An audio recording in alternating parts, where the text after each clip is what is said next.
Remand report లో ఇప్పటి వరకు బయటకు తెలియని ఏమైనా కొత్త పాయింట్ ఉందా? బికాస్ చీఫ్ ఆర్కిటెక్ట్ అని కాన్స్పిరేటరీ అని చెప్పి మనకు కనిపిస్తోంది, కానీ ఇప్పటి వరకు లేని జత చేయని పాయింట్ ఏమైనా రిమాండ్ రిపోర్ట్ లో కొత్తగా ఉందా? చంద్రబాబు నాయుడు రిమాండ్ రిపోర్ట్లో ఆయన కుమారుడు లోకేష్ పేరుని క్లియర్గా మెన్షన్ చేశారు. కిలారు రాజేష్ ద్వారా close associate of Chandrababu Naidu Nara Lokesh, who is the son of the Chandrababu Naidu and the MLC minister of the government of Andhra Pradesh during the above said period. The cash అనేది ఇది రిమాండ్ రిపోర్ట్లో అత్యంత కీలకం. పెండ్యాల శ్రీనివాస్ చంద్రబాబు నాయుడు పిఏ ఎవరైతున్నారో ఆయనకు డైరెక్ట్గా అమౌంట్ వెళ్ళింది.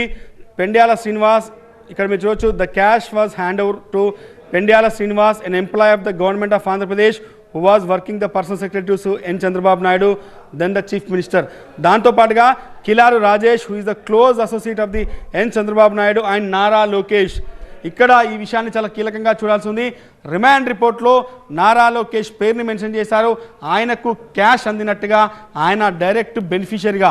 ఇక్కడ చూడొచ్చు ఈ రిమాండ్ రిపోర్ట్లో 20వ పేజీలో మొత్తం generating the cash from the funds public exchanger through the fake invoices, it was done by instant case also. The cash was hand over to, ఇక్కడ మీరు చూడొచ్చు క్లియర్గా ఉంది క్యాష్ ఎవరికి హ్యాండ్ ఓవర్ అనేది మెన్షన్ చేశారు. ఈ మొత్తం వ్యవహారంలో ఒకసారి జూమ్ చేస్తే పెండ్యాల శ్రీనివాస్ ఈయన చంద్రబాబు నాయుడు పిఏ, ఇతనికి క్యాష్ హ్యాండ్ ఓవర్ అయినట్టుగా క్లియర్గా రిమాండ్ రిపోర్ట్లో మెన్షన్ చేసింది. ఒకసారి చూడొచ్చు కిల్లారు రాజేష్, అతను నారా చంద్రబాబు నాయుడుకి అత్యంత దగ్గర వ్యక్తిగా మెన్షన్ చేశారు. Kilaru Rajesh, who is the close assistant of the N Chandrababu Naidu. Nara లోకేష్కి డైరెక్ట్గా కిలారు రాజేష్ ద్వారా ఈ డబ్బులు అందాయన్నది the cash was hand over to అనేది క్లియర్గా మెన్షన్ చేశారు. దీంతో ఈ మొత్తం వ్యవహారంలో చంద్రబాబు నాయుడుకి సంబంధించినటువంటి రిమాండ్ రిపోర్ట్ని ఎంత పగడ్బందీగా సిఐడి చేసిందనేది క్లియర్గా ఎక్స్ప్లెయిన్ చేయొచ్చు. పెండ్యాల శ్రీనివాస్ పేరుని మెన్షన్ చేశారు. పెండ్యాల శ్రీనివాస్ ప్రస్తుతం విదేశాల్లో ఉన్నాడు. ఆయన ఐటీ కేసులో నోటీసులు వస్తాయన్న భయంతో అమెరికా పారిపోయారన్నది నిన్న కొంత ఎలిగేషన్స్ వచ్చాయి. దాంతోపాటుగా కిలారు రాజేష్ పేరుని మెన్షన్ చేశారు. ఈ మొత్తం దీనికి సంబంధించి మనం ఒకసారిగా చూస్తే ఈ కేసులో దాదాపుగా కొన్ని కీలకమైనటువంటి పరిణామాలే చూడొచ్చు. ఎందుకంటే రిమాండ్ రిపోర్ట్లో చాలా అంశాలని కూడా మెన్షన్ చేశారు. నారా లోకేష్ పేరు బయటకు వచ్చింది. దాంతోపాటు మరికొన్ని విషయాలను కూడా మెన్షన్ చేశారు. క్యాబినెట్ అప్రూవల్ లేకుండా ఏ రకంగా ఈ స్కామ్ జరిగింది ఏంది అనేది క్లియర్గా మెన్షన్ చేసేటువంటి ప్రయత్నం అయితే ఈ రిమాండ్ రిపోర్ట్ ద్వారా జరిగింది. ఇంకా కొన్ని కీలక విషయాలు తెలుసుకోవచ్చు. దీంట్లో ఒక అత్యంత కీలక విషయం A37గా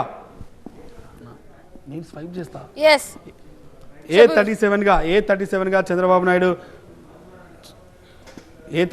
చంద్రబాబు నాయుడు పేరుని మెన్షన్ చేశారు. ఇప్పటివరకు మనం A1గా ఆయన ఎఫ్ఐఆర్లో పెట్టారని చూసాం, కానీ A37గానే. కానీ విజయ్ ఆ పక్కన he is the chief architect and conspirator అని మెన్షన్ చేసింది ఆ లైన్. A37గా ఉన్నారు, కానీ దాని తర్వాత ఎలా చూడాలి? కింద ఒకసారి చూడండి, సబ్జెక్ట్లోకి రండి. సబ్జెక్ట్లోకి వచ్చిన తర్వాత A37 అని చెప్తూ మెన్షన్ చేస్తూ he is a chief architect and conspirator చాలా స్పష్టంగా లైన్ కనిపిస్తోంది మనకి. అంటే ఈ మొత్తం వ్యవహారంలో ఆయన ప్రైమ్ కాన్స్పిరేటరు, ప్రైమ్ అక్యూజ్డ్, కీ అక్యూజ్డ్గా చూపెట్టారు. కానీ టెక్నికల్గా కోర్టులో చాలా ఈ కేసుకు సంబంధించినటువంటి అనేక విషయాల్ని కోర్టులో ఆర్గ్యుమెంట్ చేస్తున్న సమయంలో ఇతను A37గా టెక్నికల్గా చూపెడితే కేసులో 37వ వ్యక్తికి సంబంధించినటువంటి కేసు ఇన్వెస్టిగేషన్ని కోర్టు ఏ రకంగా చూస్తుంది, ఆయన రిమాండ్కి ఇవ్వాలా లేదా అన్నది ఒక టెక్నికల్ పాయింట్. ఎందుకంటే A37 అంటే 37 మందికి ఇప్పటికీ విచారించారు, 36 మందిని అరెస్ట్ చేసి చాలామంది బెయిల్ పైన బయట ఉన్నారు. ఈ కేసులో ఇన్వెస్టిగేషన్ చాలా అయిపోయింది అనేది చెప్పుకోవడానికి యాక్సెస్ ఉంటుంది. కానీ ఇప్పుడైతే A37గా ఆయన పేరును మెన్షన్ చేశారు కాబట్టి కొంత ఇప్పుడు ఈ మొత్తం వ్యవహారంలో ఏ రకంగా కోర్టులో ఆర్గ్యుమెంట్ జరుగుతాయన్నది చూడాల్సి ఉంది. చంద్రబాబు నాయుడు సంబంధించి మాత్రం అక్యూజ్ నెంబర్ 37 పాయింట్ ఒకవేళ తీసుకుంటే A37 గా రిమాండ్ రిపోర్ట్ లో చూపిస్తున్నారనే పాయింట్ ఒకవేళ తీసుకుంటే ఒకవేళ బెయిల్ కు వెళ్లే అవకాశం ఎక్కువగా ఉండొచ్చు. బికాస్ A1 కాదు కాబట్టి బెయిల్ నిరాకరించకపోవడానికి ప్రధానమైన కారణాలు ఏమి కనిపించట్లేదు కదా. బికాస్ A37 అంటే బెయిల్ వైపుగా ఎక్కువ ఛాన్సెస్ ఉంటాయా, ఎలా చూడాలి? వదిలేసి అంటే ఒకసారి మనం ఇప్పుడు రిమాండ్ రిపోర్ట్ కంప్లీట్గా మన చేతికి వచ్చింది. మీరు చూడొచ్చు రిమాండ్ రిపోర్ట్లో చాలా అంశాలని మెన్షన్ చేశారు. రిమాండ్ రిపోర్ట్లో ఇప్పుడు చూస్తే చంద్రబాబు నాయుడుకి సంబంధించి అక్యూజ్ నెంబర్ 37గా క్లియర్గా మెన్షన్ చేశారు. దాంతోపాటు పబ్లిక్ సర్వెంట్స్గా ఆయన ఎక్కడ కూడా ప్రభుత్వ ధనాన్ని కాపాడలేకపోయారన్న ఇష్యూకి సంబంధించి కూడా సెకండ్ పేజ్లో మెన్షన్ చేశారు. చీటింగ్ ఏ రకంగా జరిగింది, కంప్లీట్గా ఈ చీటింగ్కి సంబంధించినటువంటి ఆయన హయాంలో మంత్రి అచ్చెన్నాయుడు ఏ రకంగా ఈ మొత్తం గవర్నమెంట్ ఆఫీషియల్ని మేనేజ్ చేస్తారన్నది సెకండ్ పేజ్లో చూపెట్టారు. ఇక థర్డ్ పేజ్కి వస్తే ఆయన మొత్తం డబ్బులు కూడా 371 కోట్లు ఏ రకంగా రిలీజ్ అయ్యాయి, వాటికి సంబంధించినటువంటి గ్రాంట్స్ 10% ఆంధ్రప్రదేశ్ ప్రభుత్వం ఇవ్వాలనుకుంది. 371 కోట్లు 279 కోట్లు డైరెక్ట్గా ట్రాన్స్ఫర్ అవ్వడం, ఆ తర్వాత పీవీఎస్పీ అనేటువంటి ఒక స్కిల్ కంపెనీకి ఈ 279 క్రోడ్స్ వెళ్ళడం, దాంతోపాటు అక్కడి నుంచి ఏ కంపెనీస్కి షెల్స్ కంపెనీస్కి వెళ్ళాయనేది చెప్పొచ్చు. చీటింగ్ యూజింగ్ ఫోర్జర్డ్ డాక్యుమెంట్స్, ఇక్కడ చూడొచ్చు షెల్ కంపెనీస్ ద్వారా బయటకు వచ్చినటువంటి విషయాన్ని మెన్షన్ చేశారు. అక్కడ క్లియర్గా కూడా చీటింగ్ అనేది మొత్తం జరిగిందని చెప్పారు. దాని తర్వాత ఈ నాలెడ్జ్ ఆయన నోటీస్లో ఉండి జరిగింది, ఆయన నాలెడ్జ్లో ఉండి జరిగింది అనేది క్లియర్గా మెన్షన్ చేశారు 3rd పేజీలో. ఇక 4th పేజీకి సంబంధించి చూస్తే ఈ పేజీలో దాదాపుగా ఈ ప్రభుత్వం ఏ రకంగా, ఆంధ్రప్రదేశ్ ప్రభుత్వం ఏ రకంగా వీళ్ళకి జీవో రిలీజ్ చేసింది, ఆ జీవోలో ఉన్న ఒప్పందం ఒకటి, బయటకు వచ్చిన ఒప్పందం ఒకటి, ఎక్కడ కూడా టెక్నికల్ పార్ట్నర్స్ లేకుండానే, ఎలాంటి ఎంఓయూ లేకుండానే పూర్తిగా కూడా వాళ్ళకి డబ్బులు ట్రాన్స్ఫర్ చేసింది అనేది ఇక్కడ క్లియర్గా మెన్షన్ చేశారు. ఇక 5వ పేజీలో ఏ కంపెనీకి గంటా సుబ్బారావు A1, ఈ కేసులో సౌమ్యాద్రి శేఖర్ బోస్ A6, వికాస్ వినాయక్ A8, ముకుల్ చంద్ర అగర్వాల్ A10, శిరీష్ చంద్రకాంత్ షా దాదాపుగా ఇతను one of the accused, Vipin Sharma A25, Neelam Sharma A28, వీళ్ళంతా కూడా ఈ కంపెనీకి సంబంధించినటువంటి దాంట్లో ఇన్వాల్వ్ అయిపోయి ఈ ఫ్రాడ్లో ఇన్వాల్వ్ అయిన వ్యక్తుల్ని అరెస్ట్ చేసినట్టుగా మెన్షన్ చేశారు. 6 పేజ్లో ఫోరెన్సిక్ ఆడిట్ జరిగింది ఏపీఎస్ఎస్డిసికి సంబంధించి. వైసీపీ గవర్నమెంట్ రాగానే ఫోరెన్సిక్ ఆడిట్ చేయించింది. దీంట్లో కంప్లీట్గా పూర్తిగా 241 కోట్ల రూపాయలు మిస్ప్రపోర్షనేట్ అయ్యాయి. కావాలని చెప్పి దీనికి సంబంధించినటువంటి అమౌంట్ అంతా కూడా పూర్తిగా కూడా వాళ్ళు ఫోరెన్సిక్ ఆడిట్ రిపోర్ట్ ద్వారా కూడా బయటకు వచ్చింది. ఈ రిజిస్ట్రేషన్ ఎఫ్ఐఆర్లు కూడా మెన్షన్ చేశారు. అజయ్ రెడ్డి ఇచ్చినటువంటి ఫిర్యాదు మేరకు ఏ రకంగా ఎఫ్ఐఆర్ చేయాల్సి వచ్చింది, ఆ డీటెయిల్స్ కంప్లీట్గా రిజిస్ట్రేషన్ ఎఫ్ఐఆర్లో ఉన్నటువంటి సెక్షన్స్ అవన్నీ కూడా మెన్షన్ చేశారు. గంటా సుబ్బారావు మీరు చూడొచ్చు, ఇప్పటివరకు అందరూ చాలా వరకు కొంత కన్ఫ్యూజన్ ఉంది. A1గా mister Ganta Subbarao, special secretary to government skill development ఏపీఎస్ఎస్డిసికి సంబంధించినటువంటి ఆయన చైర్మన్గా ఉన్నారు. Official secretary of honourable chief minister, అప్పుడు ఆంధ్రప్రదేశ్ ముఖ్యమంత్రి చంద్రబాబు నాయుడుకి ఆయన ఎండీ CEO ఆఫ్ ఏపీఎస్ఎస్డిసిగా పనిచేశారు. లక్ష్మీనారాయణ NVK కృష్ణప్రసాద్, ఈయన మాజీ ఐఎస్ లక్ష్మీనారాయణ, ఇతనికి కూడా ఒక షెల్ కంపెనీ ఉంది, దీనికి 1,30,00,000 ట్రాన్స్ఫర్ అయ్యాయి. NVK కృష్ణప్రసాద్ ఈయన వన్ ఆఫ్ ద అక్యూజ్డ్గా ఉన్నారు. A4గా డిజైన్ టెక్ సిస్టమ్ ఉంది. A5గా స్కిల్లర్ ఎంటర్ప్రైజెస్. దాదాపుగా ఇక్కడ మొత్తం A6 నుంచి మీరు చూడొచ్చు, దాదాపుగా A6 నుంచి అందరినీ కూడా క్లియర్గా మెన్షన్ చేశారు. దాంతోపాటుగా చంద్రబాబు నాయుడు రోల్కి సంబంధించి accused number 37 synopsis for the specific role played Nara Chandrababu Naidu. ఈ పేజ్ అత్యంత కీలకం. ఏ డీటెయిల్ రిపోర్ట్ ఇక్కడ దీంట్లో ఉంది.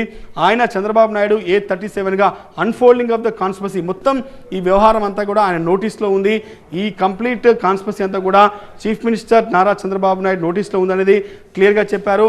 దాంతోపాటుగా డిజైన్ టెక్కి సంబంధించినటువంటి వాళ్ళు ఏ రకంగా అతన్ని అప్రోచ్ అయ్యారు, ఏ రకంగా వీళ్ళంతా కూడా దీనికి సంబంధించి మనం చూడొచ్చు. డిజైన్ టెక్ సంబంధించిన వాళ్ళు చంద్రబాబు నాయుడు అప్రోచ్ అయిపోయి టీడీపీ లీడర్ ఎల్లందుల రమేష్ అనే వ్యక్తి పేరుని మెన్షన్ చేశారు. ఒక ప్రపోజల్ తీసుకొచ్చి స్కిల్ డెవలప్మెంట్ పేరిట సెంటర్స్ని ఏర్పాటు చేయాలన్న దానిపైన చంద్రబాబు నాయుడుతో మీటింగ్ జరిగింది. ఆ మీటింగ్లోనే కాన్స్పరసీ జరిగింది అనేది క్లియర్గా మెన్షన్ చేశారు. నారా చంద్రబాబు నాయుడుకి ఈ ఏపీ స్టేట్ స్కిల్ డెవలప్మెంట్ కార్పొరేషన్కి ఈ కౌన్సిల్ ఆఫ్ మినిస్టర్ అపాయింట్ కాకుండానే ఈ గంటా సుబ్బారావుకి, లక్ష్మీనారాయణకి ఈ మొత్తం బాధ్యతలు అప్పచెప్పడం వెనకాల ఒక కుట్ర దాగి ఉందనేది క్లియర్గా మెన్షన్ చేశారు.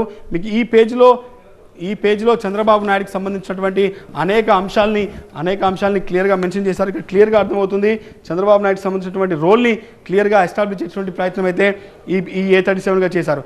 ప్రతి చోట కూడా CID మాత్రం ప్రతి చోట కూడా చంద్రబాబు నాయుడు రోల్ని మాత్రం క్లియర్గా ఆయన A37గానే ఈ కేసులో చూపెట్టింది. ఆయన్ని ప్రతి చోట కూడా A37గానే చూపెట్టే ప్రయత్నం చేసింది. ఈ సినాప్సిస్లో కూడా క్లియర్గా మెన్షన్ చేశారు.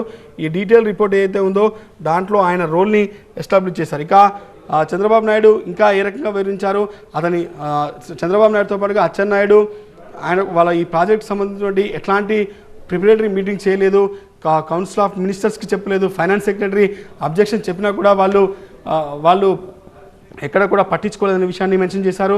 దాంతో కూడా ఈ ఫ్యాక్ట్స్ అన్ని కూడా ఈ మొత్తం ప్రాజెక్ట్ సంబంధించినటువంటి ఫ్యాక్ట్స్ సరిగా లేవనే విషయం తెలిసినప్పటికీ కూడా చంద్రబాబు నాయుడు రెస్పాండ్ కాకుండా ఆయనే హైడ్ చేసినట్టుగా కూడా చెప్పారు. Council of minister false projection before the council of minister, cabinet మంత్రులకు కూడా సరైన సమాచారం ఇవ్వకుండా వ్యవహరించాలన్నది చంద్రబాబు నాయుడు పైన వీళ్ళు చేసినటువంటి ఎలిగేషన్. రిమాండ్ రిపోర్ట్లో అయితే ఇంత సంచలన విషయాలు అయితే ఉన్నటువంటి పరిస్థితి కనిపిస్తుంది. చంద్రబాబు నేరపూరిత కుట్రకు పాల్పడ్డాడనే విషయాన్ని మెన్షన్ చేశారు. 371 కోట్ల మొత్తం ఈ వ్యవహారంలో ఆయన పాత్ర అత్యంత కీలకం అనేది చెప్తున్నారు. రైట్, బిగ్ బ్లాస్టింగ్ వార్త.